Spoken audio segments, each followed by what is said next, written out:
Morjesta ja tervetuloa takaisin kanavan pariin. Tämän jakson tärkeimpänä funktiona on saada mun omaa tietokoneen kovalevyä siivottua. Mulla on paljon videomateriaalia, jota on kuvattu muutama kuukausi sitten. Ne on kuitenkin tarkoitus teille jakaa, joten tässä niistä osa.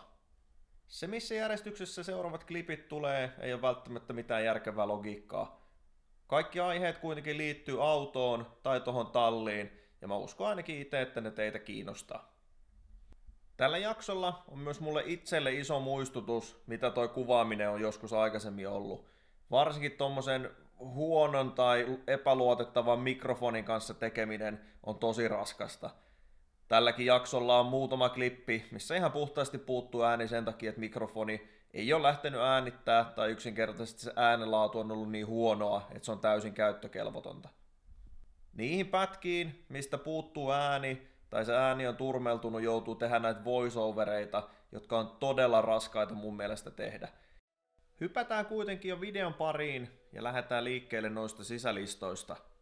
Auton mukana tulleet alkuperäiset sisälistat myyntystä autosta heti kättelyssä, ja siitä lähtien auto on ollut pikkusen orvon näköinen sieltä sisältä, kun siellä ei ole minkäännäköisiä sisälistoja ollut. Hetken aikaa tulikin sen jälkeen selailtua Facebookin Marketplacea, BTCF-foorumia ja muita paikkoja, mistä näitä listasarjoja voisi mahdollisesti saada käytettynä ostettua.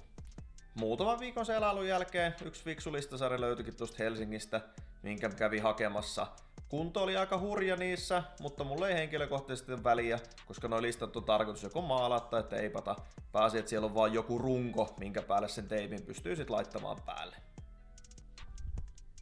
Sisälistojen irrotuksessa tuommoinen muovinen paneeli-irrotustyökalu on oikeastaan sun paras kaveri. Sen lisäksi ei ihan hirveästi muita työkaluja tarvikaan. Tässä videolla mä taustalla koko ajan asentelen noita listoja paikalleen. Ja niin kuin näkyy, niin aika suoraviivasta hommaa näyttää olevan. Nyt näkyykin, mitkä ton pre-faceliftin ja faceliftin kytkimien erot on. Faceliftissä siis on tommonen hopeinen, pikkusen modernimmin muotoiltu toi katkaisija, kun sit taas tuossa pre-faceliftissä on tommonen ihan perinteinen musta muovinen. Yhtenä päivityksen syynä oli totta kai myös, että mä saan ton etusumuvalojen painikkeen, jonka taakse mä pystyn mahdollisesti saamaan muita toimintoja vielä, mitä tässä autossa ei tällä hetkellä ole. Valokatkaisimen jälkeen tuohon katkaisijan yläpuolelle olevaan tyhjään aukkoon tuleekin sitten viimeinen pala keskikonsolin listaa. Siinä listassa on myös se tuuletusräppänä mukana, ja siis se vaan painetaan tuohon paikalle, se ei sen kummoisempi asennus oo.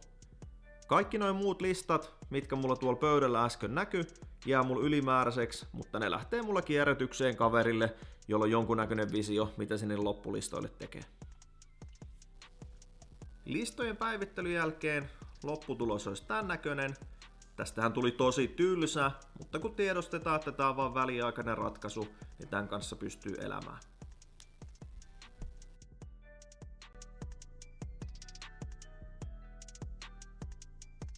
Hyvää huomenta! Edessäni kuppi tekijöiden kahvia, jolla pistetään päivä käyntiin. 2 laatikkoa odottaa avaamista tossa. En oo yhtäkään noista oikeasti avannut vielä. Mulla on ihan yhtä suurena yllätyksenä noin laatikoiden sisällöt kuin teillekin. Ja aivan valtavan innoissani, että pääsee kokeilemaan. Mä itse asiassa huomenna menossa kuvaamaan jo seuraavaa, joten mun täytyy vähän jopa opiskella, että miten toi kyseinen setti toimii.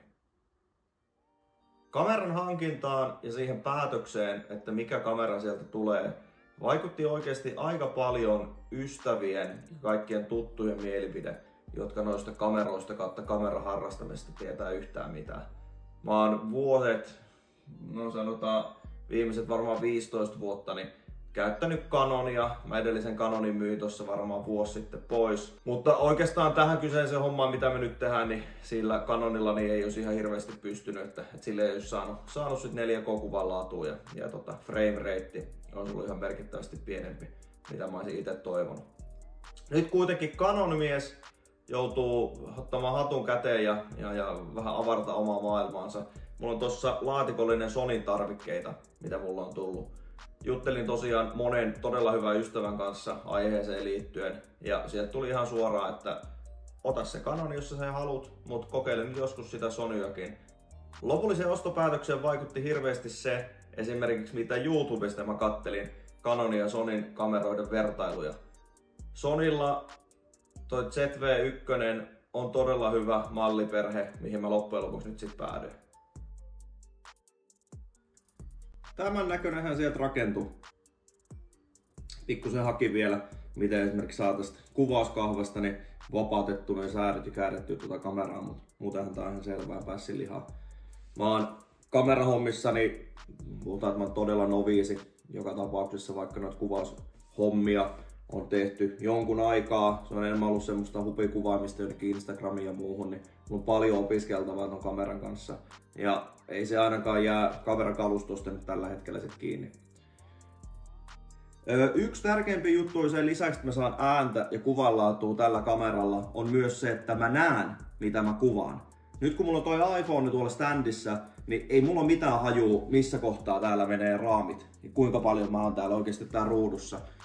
Ja jotta mun ei tarvii uudelleen kuvata niitä, sen takia kun mä oon 5 senttiä jostain ruudusta ohi, niin tässä kamerassahan on, en puhuta irrotettavasta, mutta käännettävästä näytöstä. Tolla se ei vaan mahdollista ja mun on pakko kuvata kuitenkin tuolla puhelimen takalinssillä, jotta mä saisin jonkunnäköistä resoluutioa. Jos mä rupean pelkästään siinä selfie-kameralla kuvaan, niin siellä on ensinnäkin ne kaikki tekstit ja kaikki on ihan päinvastoin, niin se tulee kaikki peilikuvana sieltä. Ja toiseksi sitten niin se laatu on ihan hirveästi pienempi, koska se linssi on niinku nuppineulon pään kokoinen. Toi takalinssi on kuitenkin pikkusen isompi. Mut hei, kiitos iPhone! Vaihdetaan Sonyyn ja aletaan kuvaa sitä tavaraa sillä resoluutiolla ja sillä kuvanlaadulla, kun oikeasti on alusta asti ollut toiveena. Niin tää on ihan mahtavaa. Mä tykkään todella paljon nyt tästä.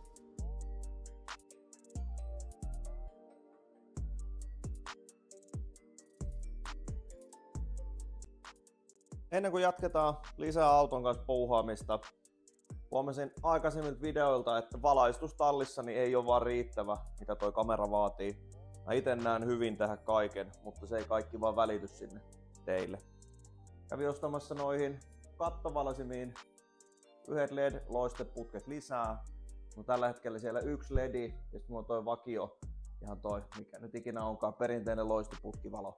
Otetaan sieltä yhdet tikut pois ja laitetaan toiset huomattavasti kirkkaammat tilalle.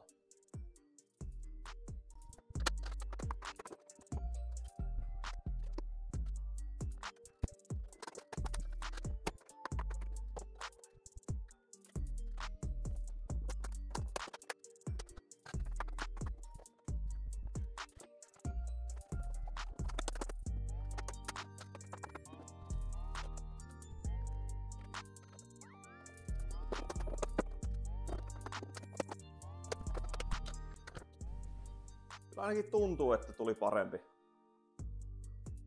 Se valon määrä nyt täällä on merkittävästi parempi mitä aikaisemmin.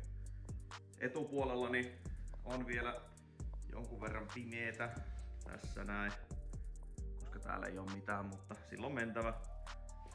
Tää puoli kanssa niin on täällä ihan merkittävästi enemmän valoa nyt. Toivottavasti välittyy siihen kameralle kanssa.